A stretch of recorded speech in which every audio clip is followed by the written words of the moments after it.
رحیم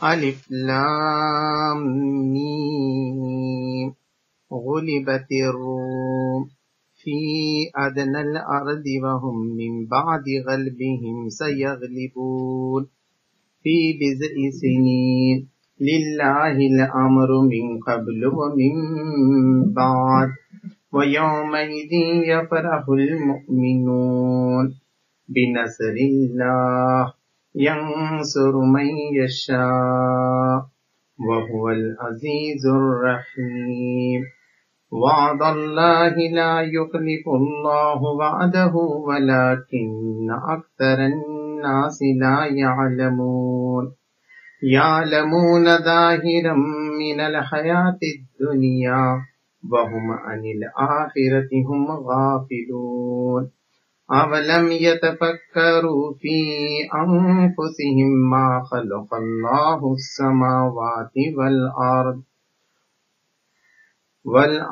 وما بينهما الا بالحق واجل مسمى وان كثيرا من الناس بلقاء ربهم لكافرون اولم يسيروا في الارض فينظروا كيف كان عاقبة الذين من قبلهم كانوا اشد منهم قوة واثاروا الارض وامروها اكثر مما امروها وجاءتهم رسلهم بالبينات فما كان الله ليظلمهم ولكن كانوا أنفسهم يظلمون ثم كان عاقبة الذين أساءوا السوء أن كذبوا بآيات الله وكانوا بها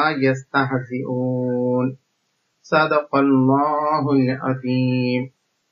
اللہ کے نام سے جو بے انتہا مہربان اور رحم فرمانے والا ہے۔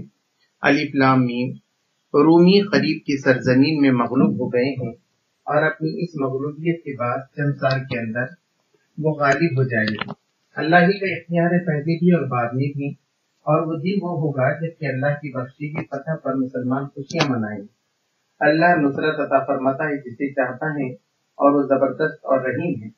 یہ وعدہ اللہ نے کیا ہے۔ اللہ کبھی اپنے وعدے کی خلاف ورزی نہیں کرتا، مگر اکثر لوگ جانتے نہیں ہیں۔ لوگ دنیا کی زندگی کا بس ظاہری پہلو جانتے ہیں اور آخرت سے وہ خود ہی غافل ہیں۔ کیا انہوں نے کبھی اپنے آپ میں غور و فکر نہیں کیا؟ اللہ نے زمین اور آسمان کو اور ان ساری چیزوں کو جو ان کے درمیان ہیں برحق اور ایک مدت مقرر ہی کے لیے پیدا کیا ہے، مگر بہت سے لوگ اپنے رب کی ملاقات کے منکر ہیں۔ اور کیا یہ لوگ کبھی زمین میں چلے پھرے نہیں ہیں کہ انہیں ان لوگوں کا انجام نظر آتا ہے جو ان سے پہلے گزر چکے ہیں؟ وہ ان سے زیادہ طاقت رکھتے تھے۔ انہوں نے زمین کو خوب ادھیڑا تھا اور اسے اتنا آباد کیا تھا جتنا انہوں نے نہیں کیا ہے۔ ان کے پاس ان کے رسول روشن نشانیاں لے کر آئے، پھر اللہ ان پر ظلم کرنے والا نہ تھا مگر وہ خود ہی اپنے اوپر ظلم کر رہے تھے۔ آخرکار جن لوگوں نے برائیاں کی تھیں ان کا انجام بہت برا ہوا، اس لیے کہ انہوں نے اللہ کی آیت کو جھٹلایا تھا اور وہ ان کا مذاق اڑاتے تھے۔ سچ فرمایا اللہ نے۔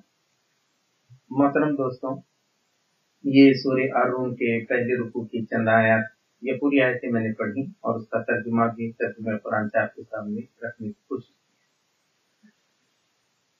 قرآن مجید یہ ہدایت ہے، یعنی راستہ بتانے والی کتاب ہے۔ اب تذکیر جو کہا ہے، یہ تذکیر یعنی یاد دہانی۔ آدمی بھول جاتا ہے، اپنی حقیقت کو بھول جاتا ہے کہ یہ ساری دنیا اللہ کی ہے، اللہ ہی سب کچھ کرنے والا ہے، یہ بھول جاتا ہے اور دوسروں سے ڈرنے لگتا ہے کہ فلاں کر دیں گے، انہوں نے دھمکی دے دی تو پھر کیا ہوگا، وہ تو مارنے کے لیے آ رہے ہیں، وہ تو ٹانگ توڑنے والے ہیں اور وہ تو جیل میں ڈالنے والے ہیں۔ تو آدمی کیا کرتا ہے، خوف زدہ ہو جاتا ہے۔ اللہ تبارک و تعالیٰ بتاتا ہے کہ اس کی اشارے کے بغیر پتا بھی نہیں ہلتا۔ قرآن مجید بار بار آیا کہ یہ جو درخت ہے اس کا پتا بھی نہیں ہل سکتا اپنے آپ اللہ کی مرضی کے بغیر۔ تو یہ ساری طاقت کا کلی مالک اللہ تبارک و تعالیٰ ہے۔ اور قرآن مجید ذہن نشین بار بار کراتا ہے ہر انسان کی، تجھے ڈرنے کی ضرورت نہیں، میرے ہاتھ میں، تو اگر میری طرف رجوع کرتا ہے تو میری ہمیشہ مدد تیرے ساتھ۔ اگر تو میرا کہنا مانے گا تو میں تیرے پیچھے ہوں، اپنے فرشتوں سے تیری مدد کروں گا۔ ان الذین قالوا ربنا اللہ ثم استقاموا تتنزل علیہم الملائکہ، جن لوگوں نے کہا کہ اللہ ہمارا رب ہے، اس پہ جم گئے تو ان پہ فرشتے نازل ہوتے ہیں۔ تو یہ اگر اس کو معلوم ہو جائے تو آدمی ڈر ہی نہیں سکتا۔ پھر اللہ نے کھول دیا کہ انسان اصل میں خلیفہ ہے، یہاں کی جتنی مخلوق ہے اس کے ماتحت ہے۔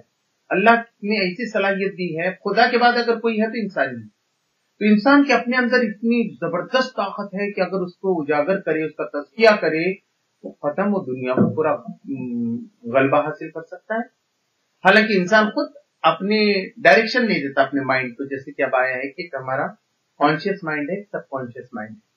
کانشیس مائنڈ جو ڈیسیجن لیتا ہے سب کانشیس اس کو پورا کرتا ہے۔ اگر آپ یہ کہیں گے، اللہ کے رسول صلی اللہ علیہ وسلم کی حدیث ہے کہ کوئی شخص یہ کہے گا کہ مجھے فلاں بیماری ہے تو وہ اسی بیماری میں مبتلا کی مر جائے، کیونکہ اس نے اللہ سے ایسا گمان کیا تھا۔ یا وہ کہے گا کہ میں ہار جاتا ہوں تو ہار ہی جائے۔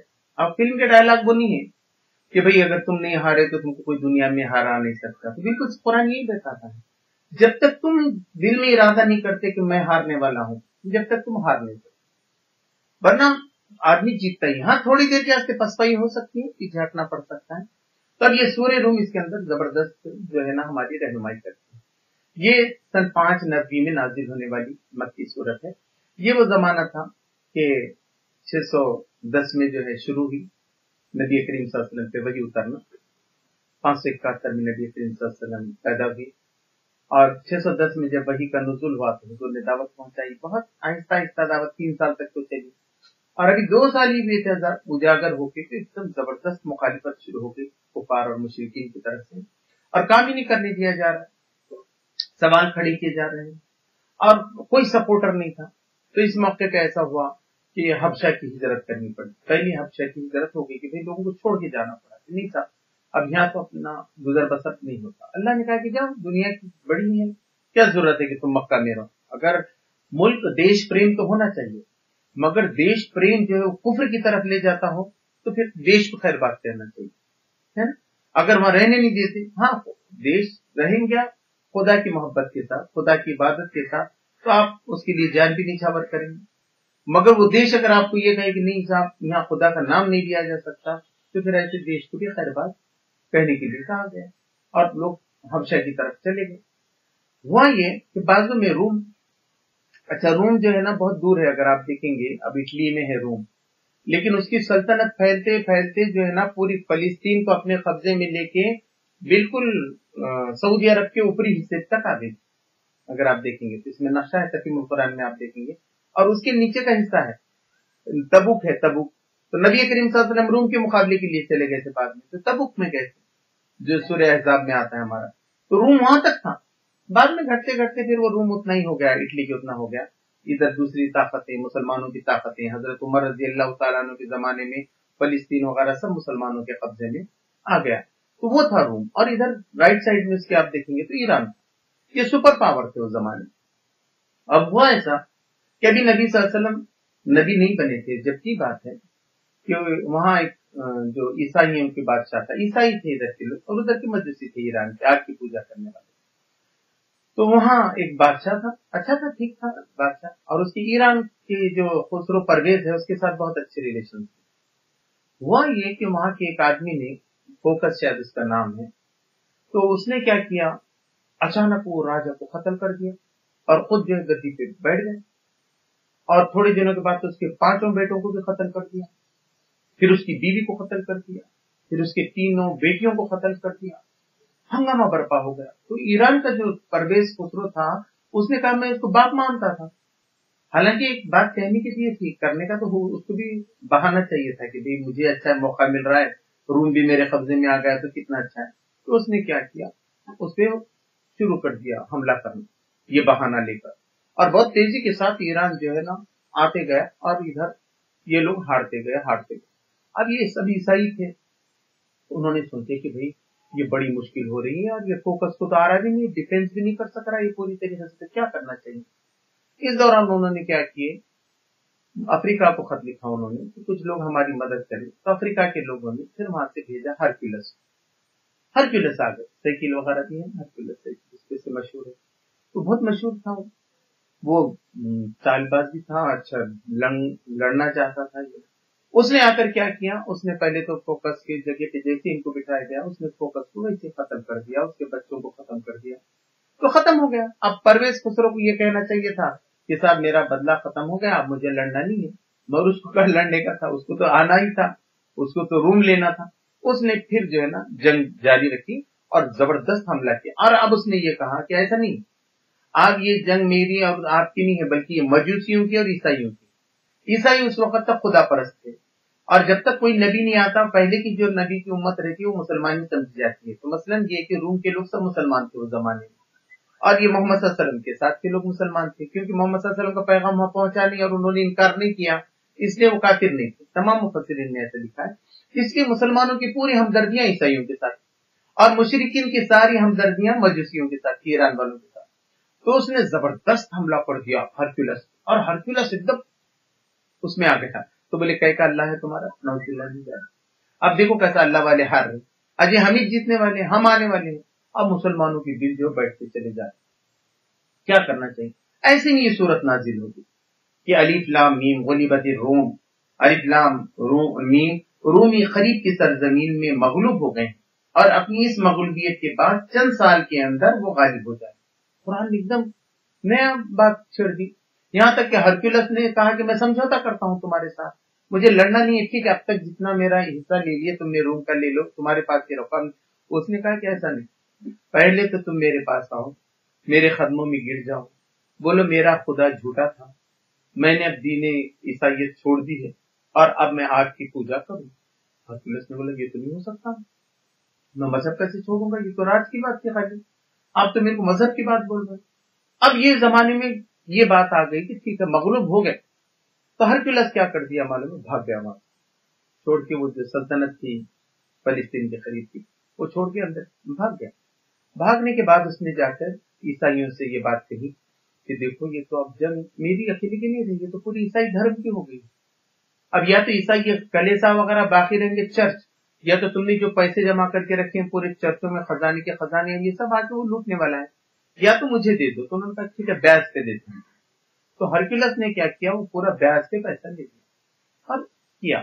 یہ وہ زمانہ تھا جس میں یہ آیتیں نازل ہو گئی. 615 کی بات، 615 میں یہ آیا کہ صاحب اب تو وہ مغلوب ہو گئے ہیں لیکن تھوڑے دنوں کے اندر غالب ہونے والے. اب لوگ اتنا مذاق اڑا رہے تمہاری حالت بس پائی جیسا کانگریس کی حالت ہے، یہاں روز ہارے کوئی حالت نہیں ہے.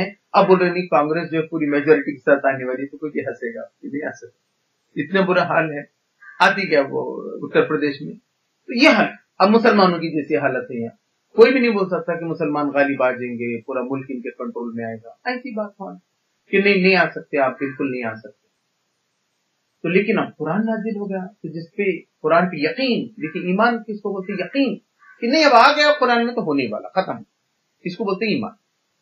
ایمان اس کا نام ہے. ورنہ غسل ہے، اب غسل ہے 3 بار ادھر پانی ڈالنا ہے، ایک کافر کو ڈالے آپ نے تو غسل ہو جاتا ہے.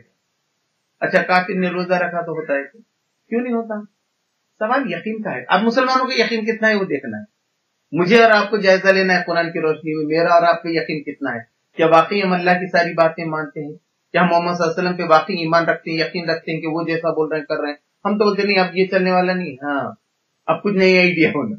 اب بتائیے، تو یہ ایمان نہیں ہے. ایمان یہ ہے کہ آدمی کہے کہ نہیں قرآن میں جو ہے وہ صحیح، جو محمد صلی اللہ علیہ وسلم نے کہا ایمان تو وہ سچی پکا ایمان والا ہے، تو اس کے ساتھ اللہ کی مدد آئی.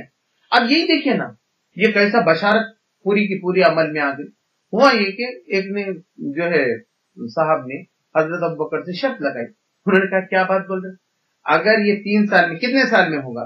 سینین آیا تو وہ 3 سال سے زیادہ کے لیے آتا ہے، 3 سے 9 سال کے لیے آتا ہے. انہوں نے کہا 3 سال میں ہو جائے گا؟ حضرت ابوبکر نے 3 سال میں ہوگا. بولے وہ بولا 3 سال میں تو ہوتا ہی نہیں، میں اگر 3 سال میں ہو گیا نا میں 10 اونٹ تم کو دوں گا، اور اگر وہ نہیں ہوا تو 10 اونٹ تم کو دینا. وہ آ کر حضور صلی اللہ علیہ وسلم کو بولے، حضور بولے جزئی سینین ہے، یہ جو ہے 3 سے 9 سال ہے، تو تم 10 سال کے واسطے شرط لگا.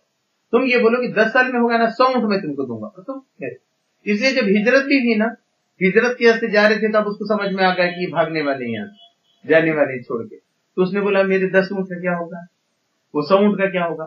تو ان کا معاہدہ ہو گیا کہ میرے گھر والے تم کو کسی عبد الرحمان کو وغیرہ سب ذمہ داری دی انہوں نے اپنے بیٹے کو، حالانکہ مشرک تھے مگر خاندان بات کو زبان کو مانتے تھے. انہوں نے کہا ٹھیک ہے اگر ہاریں گے نا ہمارے ابا تو ہم 100 اونٹ تم کو دیں گے. اور اس نے کہا جیتے نا تو ان کے خاندان والوں نے بولے ہمارے ابا مر بھی گئے تو ہم پورے خاندان والے مل کے 100 اونٹ تم کو جو ہے پہنچائیں گے. اب یہاں سے شروع ہو گیا. اب ہرکولس نے جب بیاس پہ پیسہ لیا نئی فوج تیار کیا اس نے, اور نئی فوج تیار کر کے ادھر سے سیدھا جا کے آذربائیجان میں جہاں ان کا وہ آتش کدا تھا اسی کو بجھا دیا جا کے دل سے. یہ تھا 624. 624 میں یہ ہوا اور اسی وقت بدر کی جنگ ہوئی. اتفاق مسلمان اس دوران ہجرت بھی کر کے گئے اور وہ مذاق اڑاتے رہے. دیکھو بولے ان کے قرآن میں آئے غالب ہونے والے کیا ہوئی, ہو گئے نا 8 سال ہو گئے. تو اب آسان ہوتے کیا 7 سال, اب یہ 5 سال مودی صاحب کے جلدی نہیں گزر تو 10 سال آسان گزرنا آسان رہتے کیا, ہوگا کب ہوگا. ابھی تو کتنے 2.5 سال بھی نہیں گئے ان کے بچار. تو یہاں 7 سال تک, تو 7 سال تک پریشانی بھی پریشانی آ رہی اور قرآن کی لکھا ہوا ہے کہ نہیں غالب ہونے والا ہے. اب جس کا یقین پکا تھا ان کو تھا کہ نہیں قرآن کی بات سچی ہو کے رہنے والی. اب آگے ہجرت کر کے بھی آگے تو الحمدللہ اس کے ساتھ ساتھ یہ بشارت دی گئی کہ اور وہ دن ہوگا جبکہ اللہ کی بخشی ہوئی فتح پر مسلمان خوشیاں منائیں. اور ایسا ہوا کہ وہ سال میں جنگ بدر بھی اور پہلی بار مسلمانوں کا غلبہ ہو گیا. جنگ بدر ایک تاریخی بات ہے جہاں سے مسلمانوں کا غلبہ شروع ہوا, ان کی ایک آئیڈینٹی ملی, ایک پہچان ملی. اور یہی زمانہ تھا کہ اس نے پورا ہرا دیا اور پرویز کو جو ہے پیچھے ہٹنا پڑا.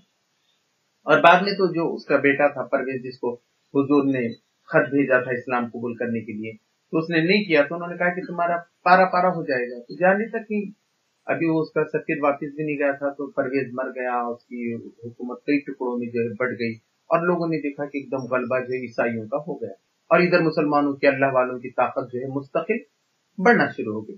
تو یہ بات جو ہے اس کے اندر بنائے گی. اللہ نصرت عطا فرماتا ہے جسے چاہتا ہے اور وہ زبردست پر رحیم ہے. تو اللہ جو ہے نا نصرت فرماتا ہے. تو پہلے کیوں نہیں ہوا تھا؟ اللہ تبارک تعالیٰ کہتا ہے یہ وعدہ اللہ نے کیا ہے, اللہ کبھی اپنے وعدے کے خلاف ورزی نہیں کرتا مگر اکثر لوگ نہیں جانتے. اللہ اپنے وعدے کو پورا کرنے والا. تو یہ مومنین کو جو بشارتیں قرآن مجید میں دی گئی ہیں یہ پوری ہونے والی ہیں, اس میں کوئی شک نہیں ہے کہ مسلمان ہی غالب ہونے والے ہیں, یہ دین ہی پھر سے غالب ہونے والا ہے, اس کے سوا کوئی چارے کار نہیں. اب یہ بیچ کا پیریڈ ہے ٹکراؤ کا خالی, اور اس میں بھی آپ دیکھیں گے, میں تو اپنے بچپن سے برابر دیکھ رہا ہوں کہ دین برابر غالب ہو رہا ہے. لوگ پہلے نہیں آتے تھے جماعت میں اس طریقے سے, قرآن اس طریقے سے نہیں سنتے تھے, برائیوں سے نہیں بچتے تھے, سود سے نہیں بچتے تھے, شراب سے نہیں بچتے تھے, لیکن اب ہر جگہ ایک ماحول بنا ہے.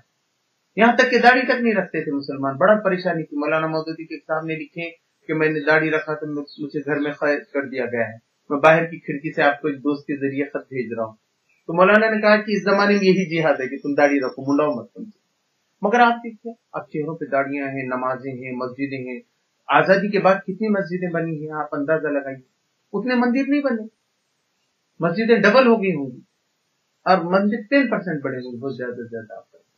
تو یہ جو تیزی کے ساتھ ڈیولپمنٹ ہے یہاں کی آبادی کا کہ 9% تھے آزادی کے بعد, اب جو ہے آزادی کے بعد جو ہے نا 15% تک مسلمان ہو گئے ہیں. ہر 10 سال پہ 1% مسلمان بڑھ رہے ہیں پوری آبادی میں. ادھر کی آبادی سکوڑ سے چلی جا رہی ہے, حالانکہ ساری سازشیں دن رات ہو رہی ہیں, مسلمانوں کو دبانے کی دن رات کوششیں ہو رہی ہیں, مگر رزلٹ کیسے آ رہا ہے پورا کا پورا کہ یہ غالب ہوتے جا رہے ہیں, ان کو زیادہ ترقی ہو رہی ہے. پوری دنیا میں بھی فرق پڑ رہا ہے, اب پورا ٹکراؤ کا ماحول ہے. تو اللہ تبارک تعالیٰ نے فرمایا کہ اللہ جس کی چاہتا ہے نصرت کرتا ہے. جب آدمی اللہ کے احکام کے مطابق چلے گا تو اللہ ایسی غیر سے اس کی مدد جو ہے کرتا ہے, مگر اکثر لوگ نہیں جانتے. لوگ دنیا کی زندگی کا بس ظاہری پہلو جانتے ہیں اور آخرت سے تو وہ خود ہی قاطع ہیں. اب اس میں 2 پہلو کہ دنیا کی زندگی کا ظاہری پہلو جانتے. آج کیا ہے, آج مودی کی حکومت ہے, بی جے پی کا راج ہے, یہی دیکھ رہے. اب کل کیا ہونے والا ہے معلوم نہیں معلوم. اگر معلوم ہوتا تو یہی پرابلم ہے, معلوم نہیں ہے کل کیا ہونے والا ہے, ورنہ آدمی بدل جاتا. اب اللہ تبارک تعالیٰ نے پہلے بتا دیا کہ غالب ہونے والے. اس وقت تو کیا تھا, سب کی ہمتیں بڑھ رہی تھی کہ سب روز اپن ہارتے چلے جا رہے, برسوں سے دیکھ رہے اپن ہار رہے, اب کیا جیتیں گے, امیدیں پوری ختم ہو گئی. مگر اللہ نے بتا دیا, اور یہ بشارت ہو بہو جو ہے قرآن کا اللہ کی من جانب اللہ ہونے میں کوئی شک باقی نہیں رہا. کس کو معلوم تھا اس وقت؟ کوئی تاریخ داں بتا نہیں سکتا تھا, کوئی ریسرچ کرنے والا نہیں بتا سکتا تھا کہ کیا ہونے والا ہے. سب تو یہ سمجھ رہے تھے کہ نہیں, کوئی چانس نہیں. پورے حالات کا تجزیہ کر کے اگر دیکھیں گے آپ, آج ہم بھی اسی کرتے, آج کی صورتحال اور اس کا تجزیہ, پھر کیا ہوتا ہے تجزیہ اللہ کو معلوم ہے. اگر آپ ایمان رکھ کے کر رہے ہیں تو پورے حالات کو بدل سکتے. یہ حالات دکھنے والے ہیں، وہ ظاہری پہلو ہیں، خالی اندر کا باطنی کیا ہے کون دیکھنے والا ہے؟ صرف اللہ تبارک تعالیٰ جانتا ہے. اگر آپ یقین کے ساتھ اٹھ رہے نا پورا ظاہری ایک دم ایسا پلٹ جاتا ہے، اور لوگ بولتے ہیں کیا ہو گیا اچانک کیسے ہو گیا؟ یہ ہے وہ راز ایمان کا کہ اللہ تبارک تعالیٰ بول رہا ہے جتنا ایمان پہ تم ثابت قدم رہو گے، صحیح طریقے سے کرو گے، تو بالکل ایسے حالات ایک دم پلٹ جاتے، اس کو دیر نہیں لگتی پلٹنے. اور آخرت سے تو خود غافل ہے، اسی طریقے سے آخرت سے بھی غافل ہے. اب وہ یہ مزے کر رہے کہ صاحب مرنے تک ہے اپنے کو جو کرنا ہے، اب آخرت کون دے؟ اب جیسے خبر میں جائیں گے تو معلوم ہوا کہ نہیں صاحب یہ دنیا کی زندگی تو کچھ بھی نہیں، پل بھر کی تھی، اب آ گیا، اب یا تو ہمیشہ دوزخ میں رہو یا تو ہمیشہ جنت میں رہو، وہاں تو مرنا ہی نہیں. اب وہاں بہت گڑ گڑائیں گے، اللہ ہم کو موقع دے دو، ہم واپس چلے جاتے ہیں نا، ہم جا کے اب ایسا کام نہیں کرتے، اب دیکھیں نا ہم نے دوزخ جنت، اب تو ہم آپ کے فرما برداری کریں گے. مگر صحیح بات تو یہ ہے کہ اگر ان کو واپس بھیجے تو پھر وہ نافرمانی کرتے ہے نا. تو جس کو نیک بننے کا وہ نیک بنتا ہی بنتا ہے، اور جس کو نیک نہیں بننا ہے نا وہ تھوڑی دیر کے لیے معافی مانگتا ہے بعد میں، اور جیسے کا ویسے ہی بنتا ہے. جب تک کہ اس کا دل نہیں بدلتا، جب تک کہ وہ غور نہیں کرتا. خدا کو ماننا ایسی تھوڑی بات ہے کہ آدمی جب خدا کو مانتا ہے اس کی پوری زندگی بدل جاتی ہے، وہ ایسا ادھر ادھر نہیں بھاگتا، وہ آزاد نہیں ہو سکتا. اب اس کی ڈور بن گئی. اللہ کے رسول صلی اللہ علیہ وسلم نے فرمایا کہ مومن کے لیے تو یہ دنیا کیا ہے؟ قید خانہ ہے، اور کافر کے لیے کیا ہے؟ جنت ہے. کہیں بھی جا کے چل رہا ہے، وہ ایک جانور ہے، کھلا جانور، چلا وہ کھیت میں گیا، یہ کھیت میں گیا. مومن کا کیا ہے؟ نہیں، ہم نے بول دی ہاں ہے، دیکھو یہاں سے رسی باندھ دی، یہ گراؤنڈ کے باہر نہیں جانا ہے، اب نہیں جا سکتا. مومن قید میں آ گیا. تو یہ قید کی زندگی کامیابی کی زندگی. اگر اللہ کی حدود میں آدمی رہے گا تو دنیا میں بھی غالب ہو کر ہی رہے گا، اور آخرت میں تو اس کو ہونا نہیں. آخرت کے مقابلے کے لیے غافل نہیں، یہ لوگ نہیں جان رہے ہیں، اس کے عمل نہیں کر رہے ہیں. آج محمد صلی اللہ علیہ وسلم کو نہیں پہچان رہے ہیں، آج قرآن کو نہیں پہچان رہے ہیں. ان کے پاس دوسری چیزوں کے لیے وقت ہے لیکن قرآن میں کو پڑھنے کے لیے، غور و فکر کرنے کے لیے وقت نہیں ہے. ان کے پاس ساری دوسری تھیریز پہ غور کرنے کے لیے ہے، لیکن محمد صلی اللہ علیہ وسلم نے یہ 20 سال میں کیسا انقلاب لایا. اتنا زبردست انقلاب ہے محمد صلی اللہ علیہ وسلم کا یہ 20 سال کے اندر. کالے گھورے کا بھید بھاؤ ختم، امیر غریب کا بھید بھاؤ ختم، شراب حرام، بیاض حرام، شادی کے یہ عورت کو پردہ، کیا کچھ نہیں ہوا ہے. ایسا ہوا ہی نہیں دنیا میں کبھی. اور جیسا نبی صلی اللہ علیہ وسلم نے سمجھایا ویسی، جیسی اذان بتائی تھی ویسی اذان ہو رہی، جیسا نماز میں سیدھا کھڑا کیا تھا ویسی ہو رہا. امام کو جہاں کھڑا رہنا وہیں کھڑا رہنا، روزے کا طریقہ وہی، حج کا طریقہ وہی. آپ بتائیے دوسروں کا ہے کیا؟ خود گاندھی جی کا چل رہا ہے کہ بتائیے ہے؟ گاندھی جی جو اہنسا کا بتا کر گئے، دیش اتنا آزاد کیا انہوں نے، ابھی کتنے 60-70 سال کے لیے ہے نا. 1948 میں مارا گیا ان کو، تو کیا ہو؟ کون پوچھ رہا ہے؟ کون ہے ان کے ساتھ؟ کتنے لوگ ہیں پورے کروڑوں میں سے؟ اور یہاں دیوانے محمد صلی اللہ علیہ وسلم.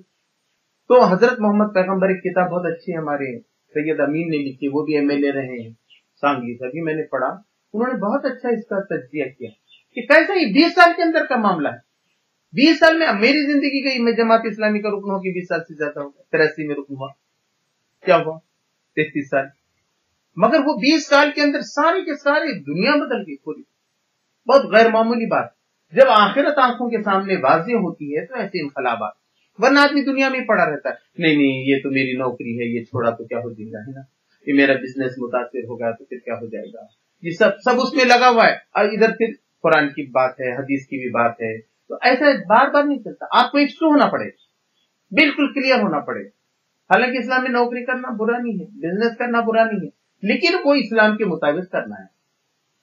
ایکسٹرو ہو جائیے آپ اس کے لیے، آپ اس میں کرانتی کر کے بتائیے. تو یہ چیز جو ہے آخرت غافل رہتی ہے، اس لیے آدمی کام نہیں کرتا. کیا انہوں نے کبھی اپنے آپ میں غور فکر نہیں کیا ہے؟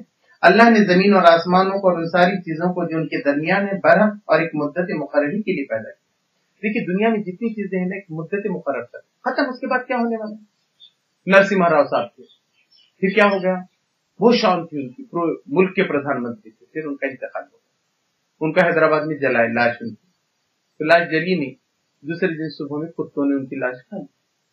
لے کے بھاگ گئے کتا ادھر ہو کے، پرائم منسٹر کی لاش پر سب کھا رہے ہیں، پھر جمع کر کے پھر اس کو جلا دیا، کتوں نے لاش کھا. ایک زمانے پر آج کون پوچھ رہے کون تھے نرسمہا راؤ؟ تو اب جو پردھان منتری ان کا کیا حال ہونا ہوگا؟ کیا ہوگا میرے کو بتائیے. یہ سوچیے آپ کہ آدمی سوچتا نہیں ہے نا کہ بھئی کیا ہونے والا ہے. ایک مدت مقرر تک ہے خالی یہاں دنیا، اب جب تک شان ہے کہ میں کیا ہوں، میں بڑا ہوں، میں کروڑپتی ہوں، میرے پاس گاڑی ہے، میرے پاس فلاں ہے، میرے پاس یہ، کل کیا ہے؟ ایک مدت مقرر تھا، پوری دنیا کی مدت مقرر تھا. میں نے آپ کے نہرو پلانیٹوریم میں دیکھا کہ یہ دنیا کے قریب سے پورے ستارے جا رہے ہیں، معلوم نہیں کس سیکنڈ ٹکر ہوگی ختم پوری دنیا پہ. کتنے 150 منزل کی بلڈنگ بنائے تھے، رہنے والی ہے کیا؟ یہ کرنا ضروری ہے. اس کا مطلب یہ نہیں کہ کیا کرنے کا فائدہ ہے کیا نہیں. اللہ تبارک تعالیٰ بول رہے ہیں 150 کرے نا، تم 200 کر کے بتاؤ، اس پہ جنت. انہوں نے ایسا کیا نا، اس کے مقابلے میں میرے احکام کے مطابق تم یہ کر کے بتاؤ. دنیا میں جتنی کمپٹیشن آپ کریں گے حق کے لیے، آپ کی جنت اس کی پکی ہے. دنیا چھوڑ کے بھاگنا نہیں ہے، دنیا میں ٹکر لینا ہے. ان کو بتانا ہے آپ سے اچھا ہم کر کے بتاتے ہیں. آپ اسکول چلا رہے ہیں، آپ سے اچھا اسکول ہم چلا رہے ہیں. آپ بینک چلا رہے ہیں، آپ سے اچھا چلا. آپ ہاسپٹل چلا رہے ہیں، آپ سے اچھا چلا. یہ خدا کے احکام کے مطابق چلنے والی چیز. اب خود مسلمانوں کا حال دیکھیے نا، مسلمان کے نان کرپٹ ہیں کیا؟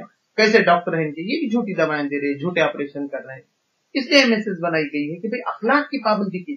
اگر آپ نے اخلاق کی پابندی کی تو انشاءاللہ دنیا بھی آپ کی سنورے گی، آخرت بھی آپ کی جو ہے سنورے گی. تو ایک خاص مدت کے لیے ساری چیزیں جو ہے بنائی گئی. مگر بہت سے لوگ اپنے رب کی ملاقات کے منکر ہیں، لیکن ان کو یقین ہی نہیں کہ اللہ سے ملاقات کریں. ملاقات تو ہونی اس خدا سے جس نے ساری کائنات بنائی ہے، جس نے سارے سیارے بنائے ہیں. دنیا تو کہیں بھی نہیں ہے جا کے لگنے والی. اس سے کتنے بڑے بڑے گرہ گھوم رہے ہیں پورے آسمان کے اندر، خلا کے اندر. تو کیسا خلا بنا ہوا ہے، یہ کیسی روشنی آ رہی ہے، کیسا اندھیرا ہوتا ہے، کیا بنایا ہے یہ بنانے والے نے. اور اس سے تو تمہاری ملاقات ہو کے رہنے والی. مگر لوگ کیا سمجھ رہے ہیں، کیا ہونے والا نہیں معلوم. یہ دنیا کہیں بھی نہیں. آپ موت آ گئی، 15 سال میں آ گئی، 20 سال میں آ گئی، 25 سال میں معلوم نہیں. سیدھا جا کے ملاقات کس کے ساتھ ہے؟ اللہ ہی کے ساتھ. اور جس کی بھروسہ ہے اللہ کو ملنے کا، اس کا عمل ایک دم درست ہو جاتا ہے. اور کیا یہ لوگ کبھی زمین میں چلے پھرے نہیں کہ انہوں نے ان لوگوں کا انجام نظر آیا جو ان سے پہلے گزر چکے ہیں. وہ ان سے زیادہ طاقت رکھتے تھے، انہوں نے زمین کو خوب ادھیڑا تھا اور اسے اتنا آباد کیا تھا جتنا انہوں نے نہیں کیا. یہ تو پورے آج سمود کے پورے کیسے کیسے تراشے تھے انہوں نے، اور کتنی قوت. اس کے مقابلے میں تو کچھ بھی نہیں تھے مکہ کے لوگ. مکہ کے لوگ تو کچھ بھی نہیں تھے اس کے مقابلے. یہ سارے کے سارے اتنے تھے. اب یہاں لینا جیسے کہ انگریز تھے، انگریزوں نے کیسا ادھیڑا تھا دنیا کو پورا. ان کی اس میں نہ سلطنت میں کبھی سورج ہی نہیں ڈوبتا تھا. مگر پھر کیا ہوا؟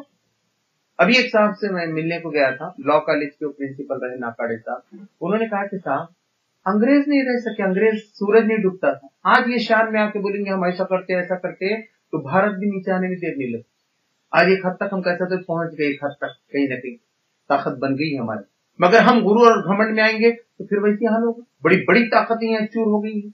تو میں نے بتایا نا پہلے کے پرائم منسٹر اندرا گاندھی کا ایسا دور تھا، ایسا ڈرتے تھے سب اندرا گاندھی سے. کچھ لوگ کہاں ہی ہوگا، کچھ بھی نہیں، ختم ہو گیا. ایک دور رہتا ہے اور وہ دور تھوڑے دنوں کے بعد ختم ہو جاتا ہے. تو یہ بتایا گیا کہ پہلے کے کیسے کیسے لوگ تھے، کہاں چلے گئے، کیا انجام ہوا. وہ ان سے زیادہ طاقت رکھتے تھے، انہوں نے زمین کو خوب ادھیڑا تھا اور اسے اتنا آباد کیا تھا جتنا انہوں نے نہیں کیا ہے. ان کے پاس ان کے رسول روشن نشانے لے کر آئے، پھر اللہ ان پر ظلم کرنے والا نہ تھا مگر وہ خود ہی اپنے اوپر ظلم کر رہے تھے. آخرکار جن لوگوں نے برائیاں کی تھیں ان کا انجام بہت برا ہوا، اس لیے کہ انہوں نے اللہ کی آیت کو جھٹلایا تھا اور وہ ان کا مذاق اڑاتے. اب ہوا کیا تھا؟ ہونا یہ تھا کہ رسول آئے تھے، انہوں نے بتایا دیکھو بھائی سچی بات تھی، حق پرستی کے ساتھ چلو، بزنس کرنے کا یہ صحیح، ناپ تول میں کمی مت دو، جھوٹ مت دو. اللہ کے رسول صلی اللہ علیہ وسلم بازار بسا دیے پہلے تو، مردوں کا بازار الگ بسایا، عورتوں کا بازار الگ بنایا، اس میں پولیس بھی رکھتی کہ نگرانی کرے، اور کبھی کبھی خود بھی دورہ کرتے. ایک دن گئے تو ڈھیر تھا، اس میں ہاتھ ڈالا تو دیکھا کہ اندر گیلا ہے گیہوں. تو کہا کہ یہ کیا ہے؟ تو کہا کہ نہیں لوگ لیتے نہیں نا، تو اوپر میں نے سوکھا ڈال دیا نیچے. اللہ کے رسول صلی اللہ علیہ وسلم نے کہا کہ نہیں، جو دھوکہ دے وہ ہم میں سے نہیں. ختم. آپ کو صحیح صحیح کرنا ہے نا، آپ بتائیے گیلا ہے اچھا ہے، بزنس یہ طریقہ بتائے. اب یہ طریقے سے آپ کر رہے ہیں تو آپ کے لیے جنت ہے دنیا بھی، اور آپ دھوکہ دے رہے ہیں کافروں کے جیسے ہی کر رہے ہیں تو فائدہ کیا ہے؟ کیا فائدہ ہے؟ نام سلیم رکھ لیا کہ محمد رکھا، کیا اسلم رکھا، کیا ہونے والا ہے؟ سوال یہ ہے کہ اگر آپ اللہ کے احکام کے مطابق یہ چیزیں کر رہے ہیں تو دنیا بھی آپ کی ہے، آخرت بھی. کس کی طرف توجہ دلائی گئی؟ اور سورہ روم سے دیا گیا کہ دیکھو کیسا ہوا تھا، کیسا 624 تک ہی کیسا ہو گیا، 615 میں کیا حالات تھے اور 624 میں کیا ہوا. تو 9 سال کے اندر کیسا دنیا پوری کی پوری پلٹ جاتی ہے، پوری دنیا میں کیسے غلبہ ہو سکتا ہے. یہاں بھی ایسی ہو سکتا ہے اگر ہم صحیح کوشش کریں تو 8-10 سال کے اندر ہی دنیا کے اندر پورے بھارت میں فرق ہو سکتا ہے، اور ہو رہا ہے الحمدللہ. جب سے تحریک اسلامی چل رہی ہے، میں خود اپنی ایجوکیشن کے لائف سے دیکھتا ہوں اب تک، تو میں دیکھتا ہوں کہ بہت چینج. اب زیادہ قرآن پڑھ رہے ہیں لوگ، اب زیادہ لٹریچر پھیل رہا ہے، برادران وطن بھی اس کو غور و فکر کی نظر سے دیکھ رہے ہیں. اب تو عملی میدان میں آپ آ گئے. اب آپ بتائیے کہ یہ کیسے ممکن تھا کہ جس کی وجہ سے ہم ڈر رہے تھے کہ یہ فاسسٹ قوت آ گئی ہے، اب کیا ہوگا؟ انہوں نے کہا کہ صاحب ہم غیر سودی بینک یہاں شروع کریں گے. بتائیے اللہ تبارک تعالیٰ کیسے کیسے کام کس سے لے گا؟ ہم ڈرتے ہیں کیا سمجھ کے کہ اب کیا ہوگا؟ وہ کیا رہا ہے؟ اگر یہاں غیر سودی بینکنگ سسٹم شروع ہو گئی، مسلمان کہاں کے کام پہنچ جائیں گے؟ کتنی طاقت ان کی غیر معمولی بڑھ جائے گی، اس میں کتنا زبردست اضافہ ہوگا. آپ اندازہ لگائیے کس کے زمانے میں ہو رہا ہے. اللہ تبارک تعالیٰ کس سے یہ کام لے رہا ہے؟ اگر ہم اللہ پہ بھروسہ رکھیں گے، اس کے دین کے مطابق کام کریں گے، اور اللہ نے ایک اچھا ملک ہم کو یہاں دیا ڈیموکریسی کا، اس کا صحیح فائدہ اٹھائیں گے تو انشاءاللہ دنیا بھی ہماری بہتر بن سکتی ہے، آخرت بھی. اللہ تبارک تعالیٰ سے دعا ہے کہ مجھے آپ کو جمع کرنے کی وآخر دعوانا ان الحمدللہ. اللہ غایتنا اللہ اللہ اللہ غایتنا اللہ غایتنا والقرآن دستورنا والقرآن دستورنا